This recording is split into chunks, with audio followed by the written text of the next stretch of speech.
Last thing I want to ask you before picks. Have you rejiggered your candidates for Virginia Tech that are not named James Franklin? So we've offered Franklin. We've Mhm. gone down that Yep, yep, road. yep. We're waiting for him to say yes or no, whatever. Have you changed some of your thought process with the other guys? I'm starting to like Bob Chesney more and more, especially because of his second half adjustments. I think he does a great job of getting his guys to play 4 quarters. And I think he does a great job of getting his whole team ready for games. I don't think there's really many games where they have a good defense and a bad offense or a good offense and a bad defense. They've been pretty holistically good under him. A few games here or there that haven't been great, but they've been winning. Um, I think Bob Chesney's risen for me. I think Ryan Silverfield is really interesting because that Memphis team has a little bit of like moxie, never say die attitude to them. And it won them a game against Arkansas and it won them a game against South Florida. And I think you need a coach that can bring that in. And as well, I think there's some players on that Memphis team that'd be like, huh, that'd be a pretty good ACC football player if we had him. Yeah. Which is also It's it's the not the decision maker, but it is part of it. when you think of the top candidates outside of Franklin, like it's the Fab Five of Mullen, Golish, Summerall, Silverfield, Chesney. Like that Mhm. is like those five names are the ones that most people are eyeing. And I agree with you, Sam, that Chesney has been moving up my board, moving up my Yeah. perception Yeah. based on what he is doing in these second halves, based on the way he carries that team, and that they kind of like come out and just beat the shit out of everybody. Like it's Yeah.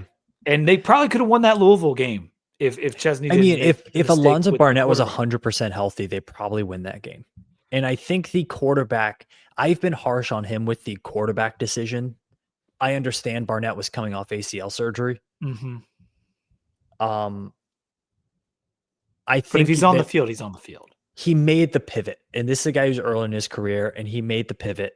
And I think that something has to be said for him getting the right guy on the field. And now you see the fruits of those labors. Like, I think they are more in the driver's seat to be in the playoff than Memphis is. If you look at their schedule and you look at what's ahead of them, I think they're more in control than San Diego State is, who just won't have many impressive wins. So, It's yeah. tough because they were talking about this on Cover 3, and they kind of dismissed the Sun Belt. Like you have to pay the Sun Belt tax in terms of the strength of schedule. Mm-hmm. The American has a good shot to beat itself up. And if all those teams have Yeah. 2 losses and JMU wins their conference with 1 loss and they're wiping the floor with people, I don't see why JMU couldn't get in. Not that I'm rooting for that. Yeah. I'm just San Diego State and JMU have just as good a shot at getting in as the American champ, in my opinion. And if that committee is using any sort of advanced metrics, top 10 kind of across the board, San Diego State, James Madison. Even when you get to opponent adjusted, those teams are absolutely dog walking their opponents right now. And we're not seeing that in the American anymore. We're not like teams aren't doing that. Memphis, South Florida, Tulane's out of it. North Texas, I don't think is going to really be considered at this point. And Navy, just they have such a tough schedule coming up. I don't think they're going to get out of this with only 1 loss. How are you reconciling your coaching rankings with the games happening on the field? Because for me, you don't ever want to take too much about a coach based on one game or a 2-week period or whatever it Mm-hmm. is. But Tulane has looked terrible their last 2 games. Mm-hmm. They got blown out by Ole Miss earlier in the year. Meanwhile, Silverfield comes back and beats Golish. Like this, it has to play in to your factoring of these coaches, how these games are playing out. And guess what? We're getting Summerall against Silverfield this weekend. Yes, Like, we are. do you think the winner of that coaching matchup like takes the edge in your board? Maybe. I mean, I don't think John Summerall is coming to Virginia Tech at all. I think he is SEC bound, LSU calling, You just don't think he's Florida. not an Yeah. ACC guy. Not I don't not think happening. so. I Yeah. don't think so. I think the interesting part about Silverfield is he has more sustained success, and it's He also does. been quieter. He quietly has that sustained success. He doesn't get the hype as the other guys. You're right. He doesn't. And I think also with Golish, you have a little bit of the X's and O's offensive wizardry to him, but then you also have okay, you got crushed by Miami, which I don't think you're going to hold that result against him too much. You you dropped the game against Memphis that you should have won. I believe they were up 17 in that game at one point. You dropped that game. He isn't a coach who has had the sustained success as a head coach. So if I can't look at your track record for 9, 10 and win seasons, and I also can't look at this season for, an elite season, then you start to fall behind. Right. I don't think it's as much of the winner of this game moves up. It's the winner of this game just so happens to have another resume building season. Yeah. And if Silverfield wins, though, you're adding that longer track record to beating two really good teams in your conference. And for those who don't know, Ryan Silverfield, the head coach of Memphis, he's won, I believe, in the 3 seasons before this, like 28 games. Yeah, Like the 20, last like 2 seasons have been really impressive, and then you add yeah. this one in, and it's crazy. And he's done a great job of like developing quarterbacks, developing the line of scrimmage. Their defense has gotten better and better each year. Like his track record is really impressive. Yeah, it is. And I think It's not to bring up bad memories. It is a more impressive head coaching track record than what Justin Fuente had coming from Memphis. I think where I'm landing with these guys is it's probably I want to see what happens this weekend. But if Summerall is really he does seem destined for the SEC. Mm-hmm. So say we would just want to eliminate him. Golish, Silverfield, Chesney, like they're all behind Mullen for me. But like any of those 4, any of those 5, like if you get one of them at Virginia Tech, I'm probably going to feel good about it. So it's Franklin, Mullen, and then the 3 Americans. Yes. Okay, and those are your 5. There's actually there's 3 Americans and Chesney. Oh wait, no. So not Summer. Okay, so you have Franklin, Mullen, Chesney, Silverfield, Golish. And I think I'm really I think I'm battling between Chesney and Silverfield now behind Mullen in my head. But not that we're even going after Mullen, just for my own personal. After those 5, below that would be we failed this coaching search line. Probably. Yeah. Probably. Okay. How does PJ Fleck get into that? Yeah, there has been some talk about PJ Fleck. I mean, it's weird because throwing in a sitting P4 head coach is weird because it's like, is that head really happening? Is he really leaving? Are we paying a buyout? I mean, he's the head coach at Minnesota where he wins about 8 games a year. Culturally fits that school very well. He's paid $8 million a year. I don't know, man. I think he could win at Tech. I think he could do well. I think he'd raises our floor immediately. Yep. Do I want him more than an up and comer? Because this is like the mystery box, right? Like, what could be in there? It could be a boat. Like, it's like the mystery box. You know exactly what you're getting with PJ Fleck. Right. Exactly. Like you might pop up and you might have a really good historic season, which he did do at Minnesota. And then he won 9. I think he went 9-4 and 9-4. And like, then he had some seasons that weren't so good. And he's like 6-0 in bowl games, which is like, if wild. You're hiring PJ Fleck, it is kind of the Buzz Williams hire. I don't think you have Franklin, it's not as much of a ticking time bomb as Buzz Williams is, but PJ is Buzz Williams. Like he is the football equivalent of Buzz Williams. If you're not a fan of like,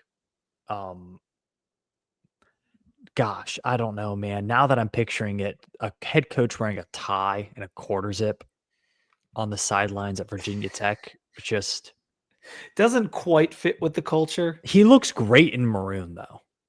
Yeah. So that's a positive. I can't have anybody who doesn't. If that ended up being who we got, like I'm not poo-pooing it. Like that PJ Fleck, we could do a lot worse than PJ Fleck. And I think if you were, do you want PJ Fleck or do you want your third or fourth pick of the G5 guys? I don't know. I mean, Or would you want PJ Fleck before Mullen? It's a tough call. I mean, I do fear my thing with Mullen is he's not really interested in coaching defense at all in his programs. It's just not a thing Dan Mullen teams have done. They've done it well enough for him to win a lot of games. Well, they've done it at Florida where you can recruit the defense. I mean, he won a They lot of didn't really games do at it at Mississippi Mississippi State too. Yeah, I think a little worried. Yeah, I think for me with Mullen, the bigger reason that you want him is quarterback. You believe that if you bring Mullen in, he's going to get a quarterback that is well above average. And that makes such a difference. So you can play a little bit worse defense because you're going to be playing a lot better offense because you've got a decent quarterback.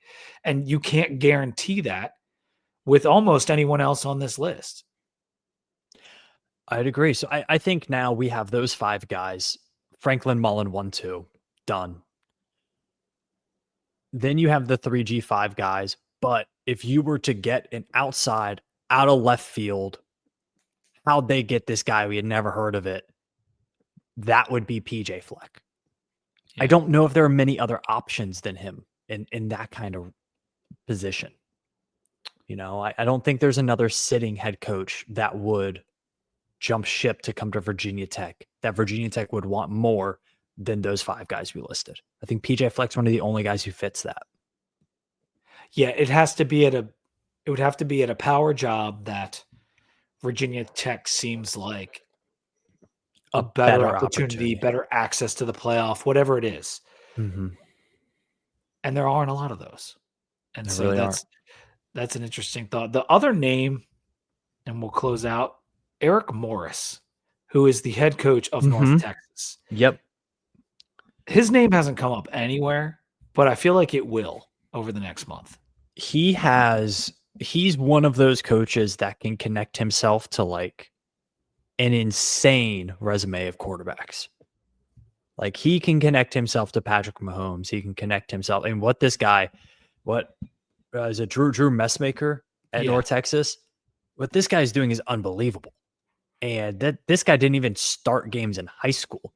And he walked on to North Texas and now he's lighting it up. Yeah. I mean, for me though, you would be getting a guy who would be learning on the job. Yeah. And that's not something I want. Yeah. Him and like a Charles Huff or a GJ Kinney, like those kind of names, which Kinney's probably cooled off a little bit. Yeah. He and Traylor, I just don't see leaving Texas. Yeah. And the same thing with Morris. Like he's a Texas guy for life. Anyway, let's move to our picks, dude. If you're all good with that. I'm all good with it. BYU at Texas Tech, biggest game of the weekend. Texas Tech, 10.5 point favorites. Big number, dude. Why it's is this big number? Big. I think part of the reason this number is so big is because BYU has been playing with its food a little bit and been winning the turnover battle, and that's what's helped them.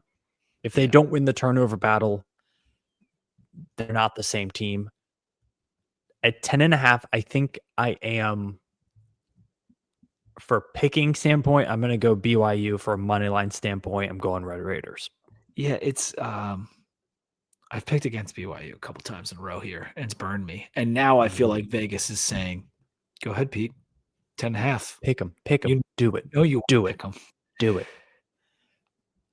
I'm probably going to take BYU because that's the kind of fool I am. I'm behind the casino, and I keep I'm chasing, but Bear Bachmeier is been so good, and like this line just seems disrespectful, to him and what they've done. Give me Texas Tech. Give me Texas Tech. Sam heard my pick. Yep. It's like I'm going the other way. Give me Texas Tech. Yep. UGA at Mississippi State. Mississippi State plus 7.5. Bulldogs. They're going to get somebody. They're going to get one of these guys at home. I'm telling you. Aren't they both Bulldogs? Oh, shoot. You're right, dude. What's the name of the Bulldog at Mississippi State? Is it Jackson? I believe is the Bulldog at Mississippi State. I don't know. I think the Bulldog's name is Jackson. And UGA, the rare road game, I feel like they never go on the road. So I kind of like Mississippi State here too. They seem due for one of these upsets. They had it against Texas and they blew it. I'll take Mississippi State with the points. Syracuse at Miami. This is in our pick'em. Only reason it's on here. 27.5 is the line. Are we going Canes? This is one of the games where you have to like pick a score in your head and say, does that make sense? So like 35-7. I mean, they covered against Syracuse. They covered against roughly Stanford. What they did to Stanford. Yeah. Is this game? This game's in Coral wherever the hell they play, somewhere in South Florida. Miami plays the rare road game. They lose and they come back home. Give me Miami. Yeah, I'm taking Miami too. Auburn at Vandy. Will Auburn get any kind of bump? The line's only 7.5. Commodores. Okay. I think I'm with you on that one. LSU at Bama. This lost a lot of the juice it had in the summertime. Bama 10.5 point favorites. Take the whole piggy bank and put it on the Tide. Oh. Take your kid's college fund, put it on the Tide. What would you have expected this line to be when it came out? 16.5. Oh shit. Okay. I mean, Alabama's one of the best home teams in the country. They're playing very good football. LSU just fired their coach. LSU doesn't look like a team that's super interested in scoring the ball. No. And that's not going to work against this Alabama defense. I think is starting to play like an Alabama defense. What they did to Vanderbilt, what they did to, Georgia, who has looked decent on offense since that game as well. Roll Tide. I'm with you. Or I'll put it this way. 16.5 would be the line that I would think about taking LSU. Not necessarily what I think Vegas would make the line. I thought it'd be 2 touchdowns. I'm getting 10.5. Give me Bama. Last game, Notre Dame at Navy. This is a spot where Notre Dame has had the upper hand the last couple times around. We thought Navy might give them a run for their money last year. Didn't happen. We thought the same thing about Army. Didn't happen. Does Notre Dame cover those 24.5? I think so. I think we saw you had their sleepy game last week against Boston College. And yeah. Notre Dame is playing the 3 schools that give them rivalry problems in BC, Navy, and Pitt back to back to back. They just did it. And that, that's something with the playoff committee rankings that I don't think got talked about enough is how bad Notre Dame looked. Like it was awful. And then they get put at 10 and Miami gets put at 18. But no one cares. Oh, they won. That's fine. They look like shit. And that's whatever. Like that's beside the point. Mm-hmm. They're probably going to cover the spread because of how badly that went. And so, I mean, Pete, you saw them putting their hats on that little ring and entering the room. You get a bunch of old white guys in a hotel conference room, and you don't think Notre Dame's going to end up being top 10? Dude, I mean, the Pope's from Chicago, Pete. Come on. The hat thing. Like, and not only that, you know what's funny about the hat thing is if they had done that with like a big hat rack and they had like the old school, like the fedoras, you know what I'm talking about? Or like even the Irish caps. Mm-hmm. But no, it was freaking white baseball dad hats that they all hung up that they never have worn. And then they all hung up on the thing and they should have worn like your actual school's hat. Right. And put it on there. That would have been like, okay, I get it. I'm going neutral because I'm on this committee. I'm taking off my Virginia Tech hat. Oh, you like that? And I'm going to put it on the rack. It was just, I know it's for like some type of historical showmanship, whatever it is, like a 1960s thing of putting your hat on the rack. Stupid. It came off. They were all alive in the 1960s, so it makes sense. You're not wrong about that. Justin Fuente, senior advisor to the committee. We'll leave that. No comment. That's gonna do it for the show. Thank you guys for tuning in. Make sure you're subscribed on Sons of Saturday on YouTube, to Too Deep on Apple Podcasts and Spotify, and also the Sons of Saturday feed on Apple Podcasts and Spotify to catch up with everything that Billy and Pat are doing. They've got a bunch of interviews they've done recently, including with Carly Wenzel, which is a fun one. We have the Hookie Hoops pod that runs on that feed. So you want to be subscribed to both. And I would also say on the website, sunsaturday.com, great job reporting from two of our student writers, Evan and Thomas. They're covering the men's and women's teams, respectively. We also have a former high school girls basketball coach, Mike, who is going to be writing some stuff, X's and O's, for the women's team as well. So awesome content going in on the basketball front. And of course, Ryan has been doing a great job covering the football team. Heck yeah. Make sure you're going to sonsofsaturday.com to get all that information and to find all the posts for our podcast. And if you made it to the end of the show, why don't you do hoops? That's right, hoops. You can use a S or a Z and put it in the comments on YouTube. And until next time, go Hokies. Go Hokies.